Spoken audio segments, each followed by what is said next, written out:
A billionaire walked into her diner, but when his wallet slipped open, she saw something that chilled her to the bone. A photo of her mother, a humble black woman who'd raised her alone with no ties to wealth or power. Why was her picture in a white billionaire's wallet? Stay tuned to uncover the truth that turned her world upside down, and drop a comment to tell us where you're watching from. The late-night shift dragged at the quiet diner, the neon signs hum barely cutting the silence. Maya Jackson wiped the counter, bone-tired but glad the night was nearly done. Then the bell above the door chimed. She looked up, expecting a trucker or a local needing coffee. Instead, a man in a tailored suit strode in, his presence filling the room. His outfit probably cost more than her yearly rent. He moved with calm authority, scanning the diner like he owned every space he entered. Maya watched as he slid into a window booth, his sharp gaze fixed on the city streets. When she approached to take his order, he didn't glance at the menu. "Black coffee," he said, voice low and direct. She nodded, scribbling it down. Returning with his drink, she barely got a nod. Typical customer indifference, she brushed off. But as he reached for his wallet to pay, something fell out. A photograph, landing face up on the floor. Maya's heart stopped. She knew that face, the warm smile, the kind eyes. Her mother. Her pulse thundered. Before she could think, she picked it up. "Where'd you get this?" Her voice was hoarse, barely audible.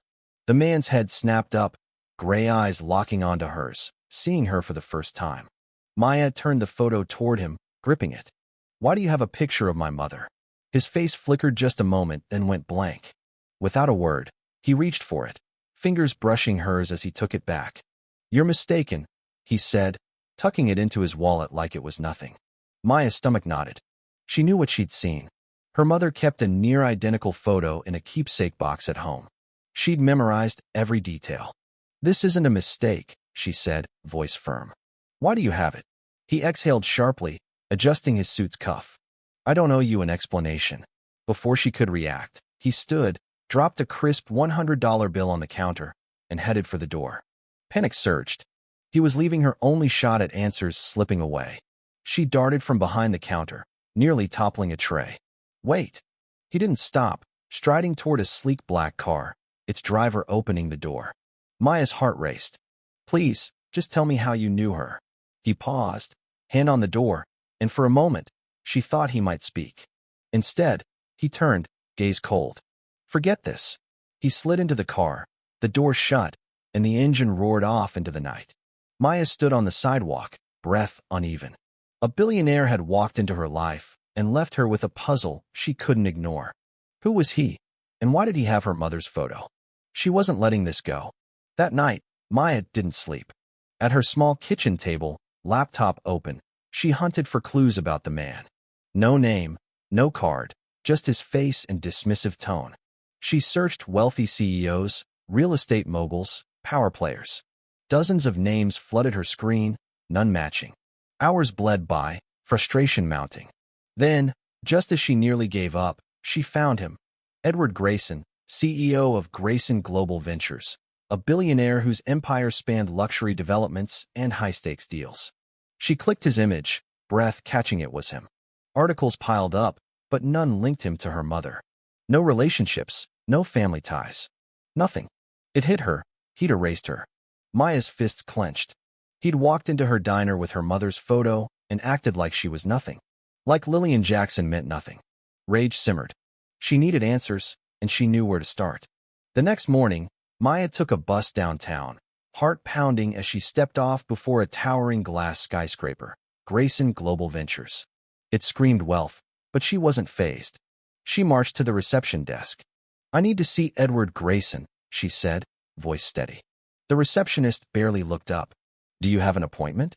"No," Maya admitted, "but it's urgent." The woman sighed. "Mr. Grayson doesn't take walk-ins." Maya had expected this. No appointment, no leverage. She'd need another way in. Her eyes scanned the lobby, security by the elevators, employees swiping badges at turnstiles. Then she spotted a distracted young man, mid-20s, juggling coffee and files, heading for the elevators. Maya moved fast, falling in step. "Hey," she whispered. "You forgot to send me that report Grayson needed." He blinked, startled. "What?" She faked a sigh. The report. He expected it today. Before he could argue, she stepped through the turnstile as his badge beeped, the guard barely glancing. Heart racing, she hit the button for the top floor. She was going to face Edward Grayson, and this time, he wasn't escaping. The elevator opened to a sleek, intimidating reception area. A man in a dark suit approached. "Miss, do you have an appointment?" "No," Maya said, "but I need to see Edward Grayson. It's about my mother." His jaw tightened. "Mr. Grayson doesn't take walk-ins." Maya exhaled, pulse hammering. "Tell him my mother was Lillian Jackson. I'm not leaving until I talk to him." He hesitated, then vanished down a hall. Minutes stretched. Then a door opened, and Edward Grayson stepped out. His gaze flickered not shock, not anger, but something like surrender. He approached, slow, deliberate. "Come with me." Maya followed into his office, heart pounding. The door closed, and she faced him. "Why do you have a picture of my mother?" He didn't answer immediately. Instead, he opened his desk, pulled out his wallet, and set the photo on the table. Maya stared, then met his eyes. "You knew her," she whispered. Edward's face stayed unreadable. "I didn't just know her," he said finally. "I loved her." Maya's world spun. She'd come for answers, but not this. Edward leaned against his desk, exhaling. "I loved her," he repeated, voice heavy with regret. "But I walked away." Maya's chest tightened. "Why?" His jaw clenched. "I was a coward. My family made it clear. Stay with Lillian, and I'd lose everything: the inheritance, the business, my place in their world." Maya's stomach churned. "So you left her for money?" His gaze darkened. "I thought I could come back for her once I'd secured my future. But when I did, she was gone." Maya's fists balled. Her mother had struggled while this man lived in luxury. "She never told me about you," she whispered. "Not once." Pain flashed in Edward's eyes. "She wanted to protect you from me." Maya's breath hitched, processing his words. She straightened. "You left her for money." His gaze faltered. "I thought I could fix it later." But she vanished. Maya's hands shook. Her mother had suffered to shield her. "She thought you didn't deserve to be in my life," Maya said, testing the words. Edward flinched. Maybe she was right.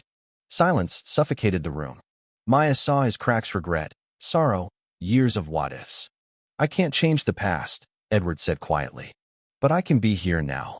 Maya's fingers brushed the pendant in her pocket, her mother's keepsake, found that night among old letters. A silver necklace, engraved, "Forgive, love, begin."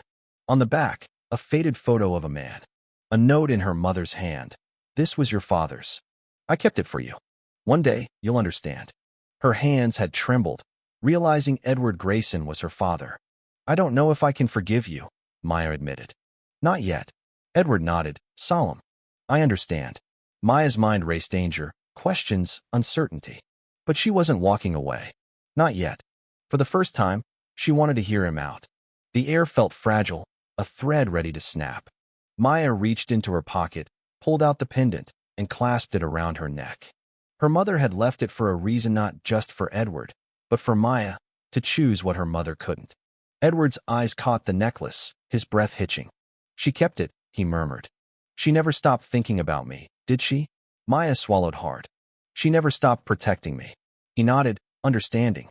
"I won't ask for forgiveness today or tomorrow. But if you want to know, minute as Edward Grayson, but as a man who made a terrible mistake, I'm here." Maya studied him, searching for lies, arrogance. She found only regret: a man haunted by a choice he couldn't undo. "I don't know what's next," she said, voice soft. A faint, sad smile crossed Edward's lips. "Neither do I. But maybe that's okay." Maya nodded, then turned toward the door, steps heavy with the weight of lost years. She paused, but didn't look back, not out of indifference, but because some wounds don't heal fast. She walked away, not to erase the past, but to decide if she could rewrite the future.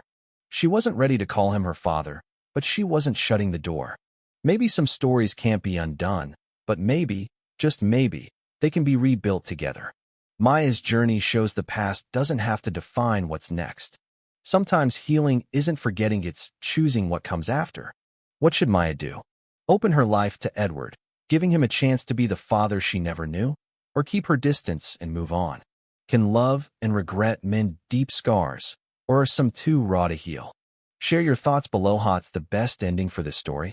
If you like this, hit like, subscribe, and tap the bell for more stories that hit hard.